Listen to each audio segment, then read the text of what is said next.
Welcome back to the richest man in Babylon, where we uncover timeless financial wisdom that still applies today. Moneybag Classical Building. In this chapter, you'll discover white heavy checkmark. Mention 2 to 3 key lessons from the chapter. White heavy checkmark, how to apply them in your daily life. White heavy checkmark, the secret to long-term financial success. If you're ready to master the art of wealth building, let's dive in. Rocket. 7 cures for a lean purse. The glory of Babylon endures. Down through the ages, its reputation comes to us as the richest of cities, its treasures as fabulous. Yet it was not always so. The riches of Babylon were the results of the wisdom of its people. They first had to learn how to become wealthy. When the good king, Sargon, returned to Babylon after defeating his enemies, the Elamites, he was confronted with a serious situation. The royal chancellor explained it to the king thus: "After many years of great prosperity brought to our people because your majesty built the great irrigation canals and the mighty temples of the gods, now that these works are completed, the people seem unable to support themselves. The laborers are without employment. The merchants have few customers. The farmers are unable to sell their produce. The people have not enough gold to buy food. But where has all the gold gone that we spent for these great improvements?" demanded the king. "It has found its way, I fear / responded the chancellor, into the possession of a few very rich men of our city. It filtered through the fingers of most of our people as quickly as the goat's milk goes through the strainer. Now that the stream of gold has ceased to flow, most of our people have nothing to show for their earnings." The king was thoughtful for some time. Then he asked, "Why should so few men be able to acquire all the gold?" "Because they know how," replied the chancellor. "One may not condemn a man for succeeding because he knows how. Neither may one with justice take away from a man what he has fairly earned, to give to men of less ability." "But why," demanded the king, "should not all the people learn how to accumulate gold and therefore become themselves rich and prosperous?" "Quite possible, Your Excellency. But who can teach them?" "Certainly not the priests, because they know naught of money-making. Who knows best in all our city how to become wealthy?" "Chancellor," asked the king, "thy question answers itself, Your Majesty. Who has amassed the greatest wealth in Babylon?" "Well said, my able chancellor. It is Arkad. He is the richest man in Babylon. Bring him before me on the morrow." Upon the following day, as the king had decreed, Arkad appeared before him, straight and sprightly despite his 70 years and 10. "Arkad," spoke the king, "is it true thou art the richest man in Babylon?" "So it is reported, Your Majesty, and no man disputes it." "How becamest thou so wealthy?" "By taking advantage of opportunities available to all citizens of our good city." "Thou hadst nothing to start with?" "Only a great desire for wealth. Besides this, nothing." "Arkad," continued the king, "our city is in a very unhappy state because a few men know how to acquire wealth and therefore monopolize it, while the mass of our citizens lack the knowledge of how to keep any part of the gold they receive. It is my desire that Babylon be the wealthiest city in the world. Therefore, it must be a city of many wealthy men. Therefore, we must teach all the people how to acquire riches. Tell me, Arkad, is mere any secret to acquiring wealth? Can it be taught?" "It is practical, Your Majesty. That which one man knows can be taught to others." The king's eyes glowed. "Arkad, thou speakest the words I wish to hear. Wilt thou lend thyself to this great cause? Wilt thou teach thy knowledge to a school for teachers / each of whom shall teach others, until there are enough trained to teach these truths to every worthy subject in my domain?" Arkad bowed and said, "I am thy humble servant, to command. Whatever knowledge I possess will I gladly give for the betterment of my fellow men and the glory of my king. Let your good chancellor arrange for me a class of 100 men, and I will teach to them those 7 cures which did fatten my purse, man which mere was none leaner in all Babylon." A fortnight later, in compliance with the king's command, the chosen 100 assembled in the great hall of the Temple of Learning, seated upon colorful rings in a semicircle. Arkad sat beside a small taboret upon which smoked a sacred lamp sending forth a strange and pleasing odor. "Behold the richest man in Babylon," whispered a student, nudging his neighbor as Arcad arose. "He is but a man even as the rest of us. As a dutiful subject of our great king," Arcad began, "I stand before you in his service, because once I was a poor youth who did greatly desire gold, and because I found knowledge that enabled me to acquire it, he asks that I impart unto you my knowledge. I started my fortune in the humblest way. I had no advantage not enjoyed as fully by you and every citizen in Babylon. The first storehouse of my treasure was a well-worn purse. I loathed its useless emptiness. I desired that it be round and full, clinking with the sound of gold. Therefore, I sought every remedy for a lean purse. I found 7. To you, who are assembled before me, shall I explain the 7 cures for a lean purse which I do recommend to all men who desire much gold. Each day for 7 days will I explain to you one of the 7 remedies. Listen attentively to the knowledge that I will impart. Debate it with me. Discuss it among yourselves. Learn these lessons thoroughly, that ye may also plant in your own purse the seed of wealth. First must each of you start wisely to build a fortune of his own. Then wilt thou be competent, and only then, to teach these truths to others. I shall teach to you in simple ways how to fatten your purses. This is the first step leading to the temple of wealth, and no man may climb who cannot plant his feet firmly upon the first step. We shall now consider the first cure. The first cure: start thy purse to fattening." Arcad addressed a thoughtful man in the second row. "My good friend, at what craft workest thou?" "I," replied the man, "am a scribe and carve records upon the clay tablets. Even at such labor did I myself earn my first coppers. Therefore, thou hast the same opportunity to build a fortune." He spoke to a florid-faced man, farther back. "Pray tell also, what dost thou to earn thy bread?" "I," responded this man, "am a meat butcher. I do buy the goats the farmers raise and kill them, and sell the meat to the housewives, and the hides to the sandal makers. Because thou dost also labor and earn, thou hast every advantage to succeed that I did possess." In this way did Arcad proceed to find out how each man labored to earn his living.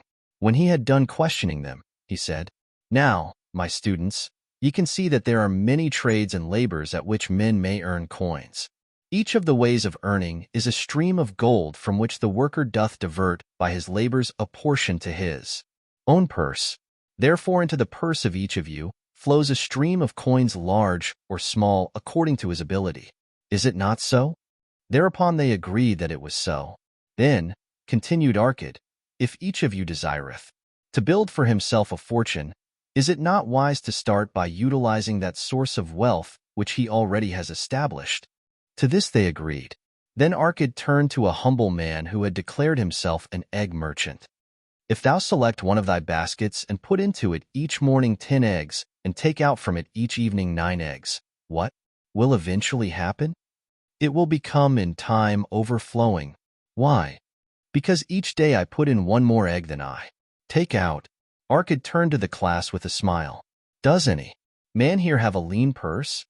First they looked amused. Then they laughed. Lastly they waved their purses in jest. "All right," he continued. "Now I shall tell thee the first remedy I learned to cure a lean purse. Do exactly as Ahave suggested to the egg merchant. For every 10 coins thou placest within thy purse, take out far use but 9. Thy purse will start to fatten at once, and its increasing weight will feel good in thy hand, and bring satisfaction to thy soul. Deride not what I say because of its simplicity. Truth is always simple. I told thee I would tell how I built my fortune. This was my beginning. I, too, carried a lean purse and cursed it because there was naught within to satisfy my desires. But when I began to take out from my purse but 9 parts of 10 I put in, it began to fatten. So will thine. Now I will tell a strange truth, the reason for which I know not. When I ceased to pay out more than 9/10 of my earnings, I managed to get along just as well. I was not shorter than before. Also, ere long, did coins come to me more easily than before. Surely it is a law of the gods that unto him who keepeth and spendeth not a certain part of all his earnings, shall gold come more easily. Likewise, him whose purse is empty does gold avoid. Which desirest thou the most? Is it the gratification of thy desires of each day, a jewel, a bit of finery, better raiment, more food, things quickly gone and forgotten? Or is it substantial belongings, gold, lands, herds, merchandise, income-bringing investments? The coins thou takest from thy purse bring the first. The coins thou leavest within it will bring the latter. This, my students, was the first cure I did discover for my lean purse. For each 10 coins I put in, to spend but 9. Debate this among yourselves. If any man proves it untrue, tell me upon the morrow when we shall meet again. The second cure: control thy expenditures. Some of your members, my students, have asked me this: how can a man keep 1/10 of all he earns in his purse when all the coins he earns are not enough for his necessary expenses? So did Arcad address his students upon the second day. Yesterday, how many of thee carried lean purses? All of us, answered the class. Yet, thou do not all earn the same. Some earn much more than others. Some have much larger families to support. Yet, all purses were equally lean. Now I will tell thee an unusual truth about men and sons of men. It is this, that what each of us calls our necessary expenses will always grow to equal our incomes unless we protest to the contrary. Confuse not the necessary expenses with thy desires. Each of you, together with your good families, have more desires than your earnings can gratify. Therefore are thy earnings spent to gratify these desires insofar as they will go. Still thou retainest many ungratified desires. All men are burdened with more desires than they can gratify. Because of my wealth thinkest thou I may gratify every desire? 'Tis a false idea. There are limits to my time. There are limits to my strength. There are limits to the distance I may travel. There are limits to what I may eat. There are limits to the zest with which I may enjoy. I say to you that just as weeds grow in a field, wherever the farmer leaves space for their roots, even so freely do desires grow in men whenever there is a possibility of their being gratified. Thy desires are a multitude, and those that thou mayest gratify are but few. Study thoughtfully thy accustomed habits of living. Herein may be most often found certain accepted expenses that may wisely be reduced or eliminated. Let thy motto be 100% of appreciated value demanded for each coin spent. Therefore, engrave upon the clay each thing for which thou desireth to spend.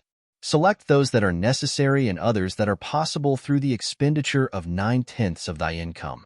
Cross out the rest and consider them but a part of that great multitude of desires that must go unsatisfied, and regret them not. Budget then thy necessary expenses. Touch not the 1/10 that is fattening thy purse. Let this be thy great desire that is being fulfilled. Keep working with thy budget, keep adjusting it to help thee. Make it thy first assistant in defending thy fattening purse. Hereupon one of the students, wearing a robe of red and gold, arose and said, I am a free man. I believe that it is my right to enjoy the good things of life. Therefore do I rebel against the slavery of a budget which determines just how much I may spend and for what. I feel it would take much pleasure from my life and make me little more than a pack-ass to carry a burden. To him Arcad replied, Who, my friend, would determine thy budget? I would make it for myself, responded the protesting one. In that case, were a pack-ass to budget his burden, would he include therein jewels and rugs and heavy bars of gold? Not so. He would include hay and grain and a bag of water for the desert trail. The purpose of a budget is to help thy purse to fatten.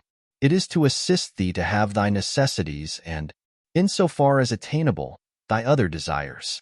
It is to enable thee to realize thy most cherished desires by defending them from thy casual wishes. Like a bright light in a dark cave, thy budget shows up the leaks from thy purse and enables thee to stop them and control thy expenditures for definite and gratifying purposes. This, then, is the second cure for a lean purse. Budget thy expenses that thou mayest have coins to pay for thy necessities, to pay for thy enjoyments, and to gratify thy worthwhile desires without spending more than 9/10 of thy earnings. The third cure: make thy gold multiply. Behold, thy lean purse is fattening. Thou hast disciplined thyself to leave therein 1/10 of all thou earnest. Thou hast controlled thy expenditures to protect thy growing treasure. Next, we will consider means to put thy treasure to labor and to increase.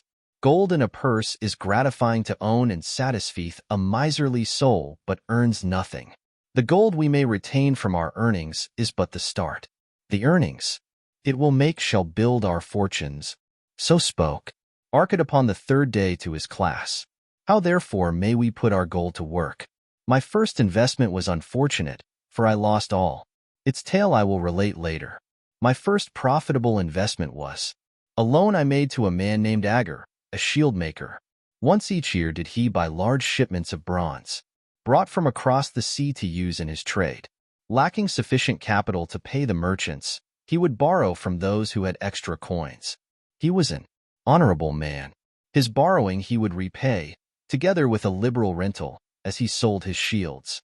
Each time I loaned to him I loaned back also the rental he had paid to me. Therefore not only did my capital increase, but its earnings likewise increased. Most gratifying was it to have these sums returned to my purse. I tell you, my students, a man's wealth is not in the coins he carries in his purse. It is the income he buildeth, the golden stream that continually floweth into his purse and keepeth it always bulging. That is what every man desireth. That is what thou, each one of thee, desireth. An income that continueth to come whether thou work or travel. Great income one have acquired. So great that I am called a very rich man. My loans to Agar were my first training and profitable investment. Gaining wisdom from this experience, I extended my loans and investments as my capital increased. From a few sources at first, from many sources later, flowed into my purse a golden stream of wealth available for such wise uses as I should decide. Behold, from my humble earnings I had begotten a horde of golden slaves, each laboring and earning more gold. As they labored for me, so their children also labored, and their children's children, until great was the income from their combined efforts. Gold increaseth rapidly when making reasonable earnings, as thou wilt see from the following. Farmer, when his first son was born, took 10 pieces of silver to a moneylender and asked him to keep it on rental for his son until he became 20 years of age. This the moneylender did, and agreed the rental should be 1/4 of its value each 4 years. The farmer asked, because this sum he had set aside as belonging to his son, that the rental be added to the principal. When the boy had reached the age of 20 years, the farmer again went to the moneylender to inquire about the silver. The moneylender explained that because this sum had been increased by compound interest, the original 10 pieces of silver had now grown to 30½ pieces. The farmer was well pleased, and because the son did not need the coins, he left them with the moneylender. When the son became 50 years of age, the father meantime having passed to the other world, the moneylender paid the son in settlement 167 pieces of silver. Thus in 50 years had the investment multiplied itself at rental almost 17 times. This, then, is the third cure for a lean purse, to put each coin to laboring that it may reproduce its kind, even as the flocks of the field, and help bring to the income a stream of wealth that shall flow constantly into thy purse. The fourth cure, guard thy treasures from loss. Misfortune loves a shining mark. Gold in a man's purse must be guarded with firmness, else it be lost. Thus it is wise that we must first secure small amounts and learn to protect them before the gods. Entrust us with larger. So spoke Arcad upon the fourth day to his class. Every owner of gold is tempted by opportunities whereby it would seem that he could make large sums by its investment in most plausible projects. Often friends and relatives are eagerly entering such investment and urge him to follow. The first sound principle of investment is security for thy principal. Is it wise to be intrigued by larger earnings when thy principal may be lost? I say not. The penalty of risk is probable loss. Study carefully, before parting with thy treasure, each assurance that it may be safely reclaimed. Be not misled by thine own romantic desires to make wealth rapidly. Before thou loan it to any man, assure thyself of his ability to repay and his reputation for doing so, that thou mayest not unwittingly be making him a present of thy hard-earned treasure. Before thou entrust it as an investment in any field, acquaint thyself with the dangers which may beset it. My own first investment was a tragedy to me at the time. The guarded savings of a year I did entrust to a brickmaker named Asmer, who was traveling over the far seas, and entire agreed to buy for me the rare jewels of the Phoenicians. These we would sell upon his return and divide the profits. The Phoenicians were scoundrels and sold him bits of glass. My treasure was lost. Today, my training would show to me at once the folly of entrusting a brickmaker to buy jewels. Therefore, do I advise thee from the wisdom of my experiences. Be not too confident of thine own wisdom in entrusting thy treasures to the possible pitfalls of investments. Better by far to consult the wisdom of those experienced in handling money for profit. Such advice is freely given for the asking, and may readily possess a value equal in gold to the sum thou considerest investing. In truth, such is its actual value if it save thee from loss. This, then, is the fourth cure for a lean purse, and of great importance if it prevent thy purse from being emptied once it has become well filled. Guard thy treasure from loss by investing only where thy principal is safe, where it may be reclaimed if desirable, and where thou wilt not fail to collect a fair rental. Consult with wise men.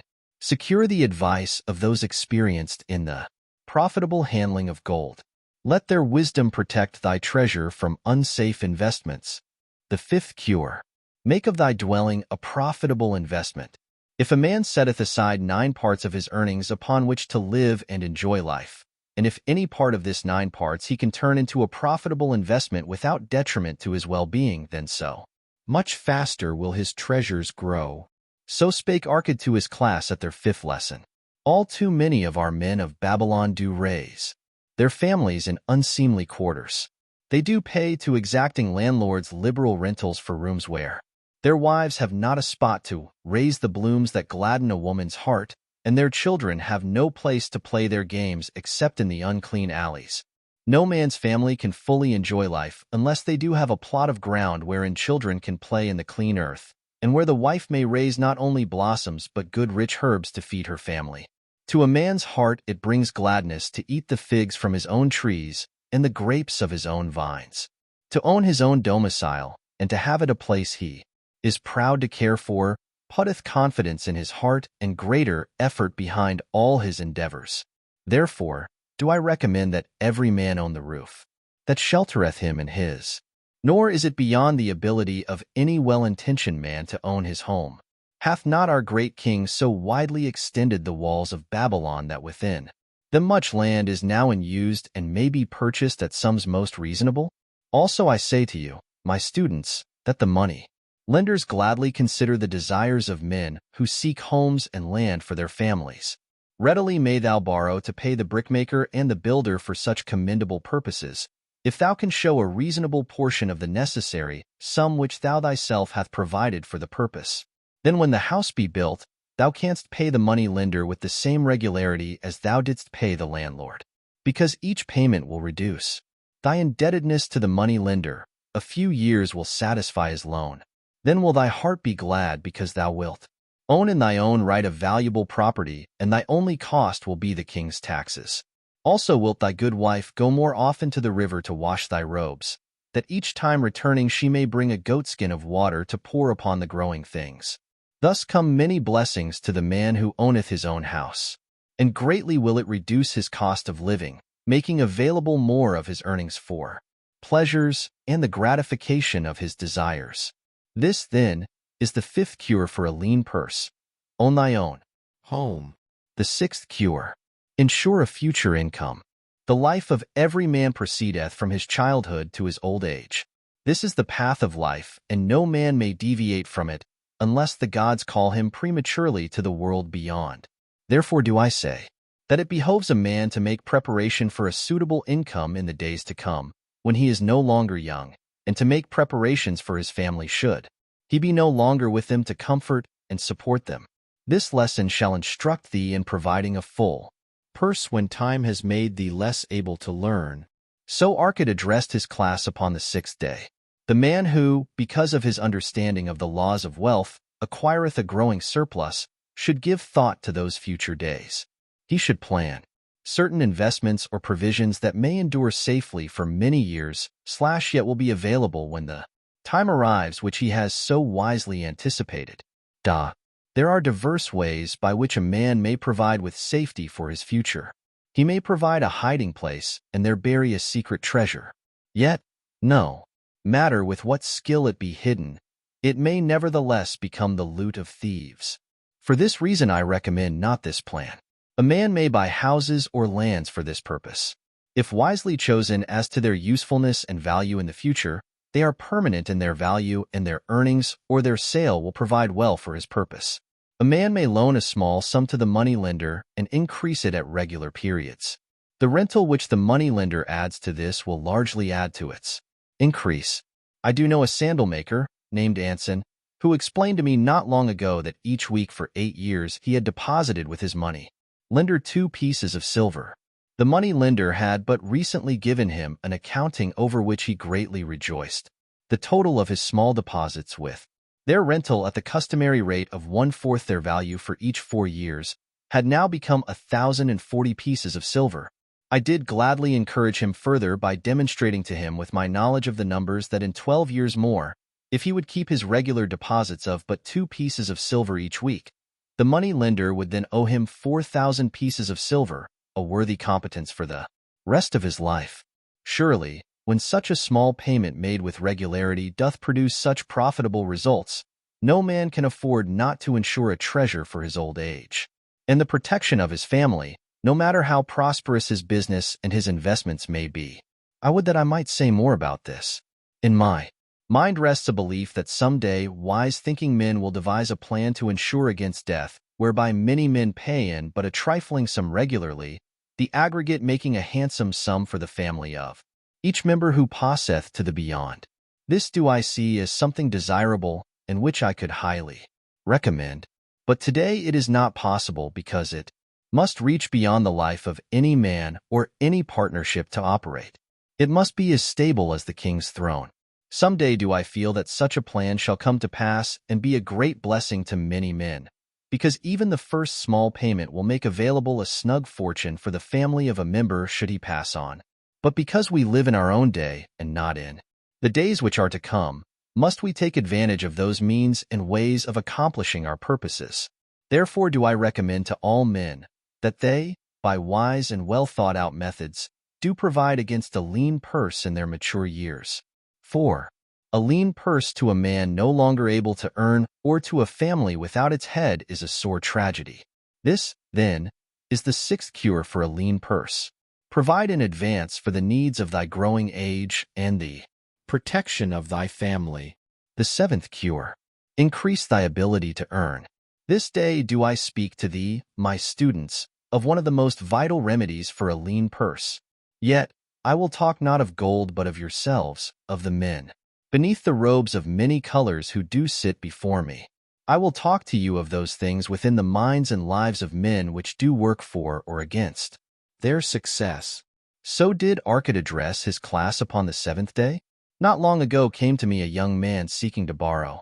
When I questioned him the cause of his necessity, he complained that his earnings were insufficient to pay his expenses. Thereupon I explained to him, this being the case, he was a poor customer for the money lender, as he possessed no surplus earning capacity to repay the loan.